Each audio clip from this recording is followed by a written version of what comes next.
মান অভিমান সাধারণ মানুষের, কিন্তু রাস্তার সমস্যা, সেতুর সমস্যা, আর তার প্রভাব পড়েছে কোথায়? শিক্ষায়। আচ্ছা, সেতুর সমস্যায় শিক্ষায় প্রভাব কেন বুঝতে পারছেন? সেতুর কারণে, রাস্তার কারণে সরকারি স্কুলে পড়ুয়ারা যেতে পারছে না। স্কুলে ক্রমশ ছাত্রের সংখ্যা কমছে, পড়ুয়ার সংখ্যা কমছে, কিন্তু বিধায়ক তিনি তো মন্ত্রী হয়েছেন, তার গাড়ির চাকা এগোচ্ছে, কিন্তু মানুষের জীবনের চাকা থমকে যাচ্ছে। মানবাজার বিধানসভার সেই প্রান্তিক এলাকা বামনী, সেই বামনী উচ্চ মাধ্যমিক বিদ্যালয়ে আমি রয়েছি এবং উচ্চ মাধ্যমিক বিদ্যালয়ের ঠিক এই যে ভবনগুলি রয়েছে, এই ভবনগুলি একসময় ছাত্রছাত্রীদের কোলাহলে কিন্তু ব্যস্ত থাকতেন শিক্ষক শিক্ষিকারাও পঠন পাঠন দেওয়ার জন্য।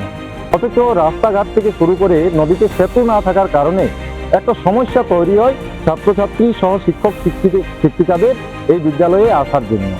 আনাগোনার ক্ষেত্রে যেখানে সমস্যা, সেখানে আসবে কি করে ছাত্রছাত্রী এবং শিক্ষক শিক্ষিকারা?